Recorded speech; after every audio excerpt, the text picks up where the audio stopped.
What's up, guys? This is MySQL Gyan, and today we are going to discuss top 10 things to monitor on your MySQL server. So, without further delay, let's start.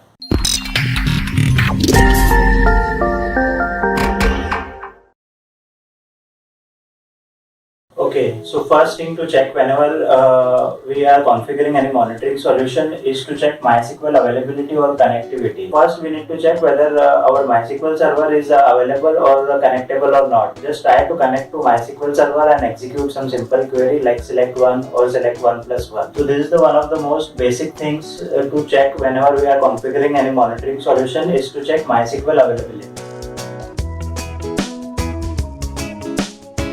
Another important thing to keep in mind is to check presence of insecure users. So number of MySQL users having percentage as host. So percentage as host means you have not specified any host value. You have given percentage as a host, so that user is able to connect anywhere from the world. So avoid using percentage as a host while creating users and giving privileges. So instead of using percentage, it is always better to give proper host IP or host value.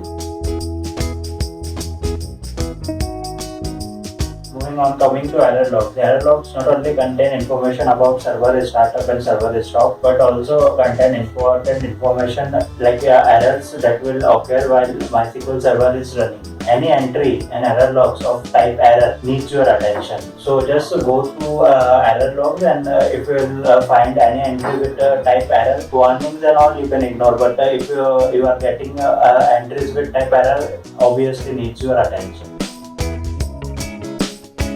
Moving on, another important topic is InnoDB deadlock. InnoDB rollback transaction. If there is a deadlock, we need to identify which query has caused the deadlock and which query has reverted back because of this deadlock. For that, we can use SoEngine InnoDB status. There are other third-party tools as well. Like there is a very good tool from Percona which is called Percona PT Deadlock Locker. You can store all this information in the table and then check back later which query has caused the deadlock at what point of time and which query is victim query and stuff like that. That tool also internally using SoEngine InnoDB status only, but it will give information in a more readable format, and also you can store all this information in a table. So it's up to you. You can use that tool or you can directly use SoEngine InnoDB status, but it is one of the most important topics to remember. So if you are experiencing sudden change in server performance, so past week your server is performing well and all, and this week you do not have make any query level changes or application level changes, and still your server is performing slow. Then it might be because of there are some server configuration you might have changed. So changes in server configuration is very important. Do not make server configuration changes before testing it, and do not make multiple server configuration at once, because you will not be able to identify which configuration has boosted the performance or which configuration has degraded the performance. So change in server configuration is also one of the most important parameter we should keep in mind to check if our server is performing slow or our server is performing better. But I just suggest that whenever you make server configuration, just write it down and make one configuration changes at a time, so that you will be able to identify whether you have got performance improvement or the performance get degraded and stuff like that. Slow query log consists of all queries which exceeded a long query time. Set long query time according to your application, whether it is a read intensive application or the server is used only for reporting purposes or something like that. To set a long query time according to that. This is the area where you will find all the queries that require your attention and optimization is needed. More slow queries means more server reads, more CPU usage, more RAM usage. So all this require your attention and optimization is needed.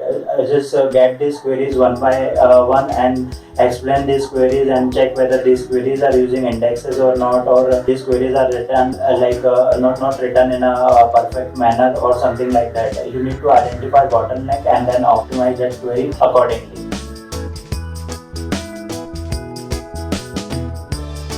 Slave lag.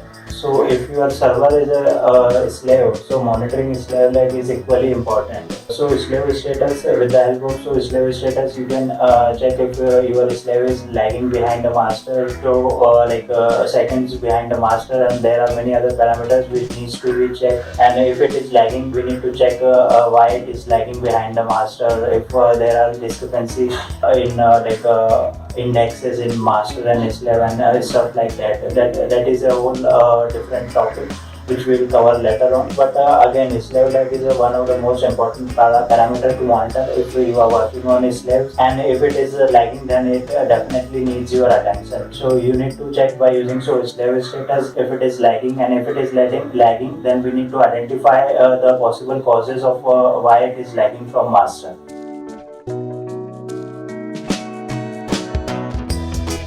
So another important setting is maximum connections. So we can check this value of this setting by global variable like maximum connections. Maximum connections are basically maximum number of clients which can connect to your server. So set maximum connections as per your application, and check if it is large enough to cater your application. Many times it is possible that your applications are opening the connection but not closing that enough. You need to identify that also. That is also a bottleneck. So the thing is, many times your applications are connecting to the server but not closing the connection. So that idle connections are also incrementing the maximum connections.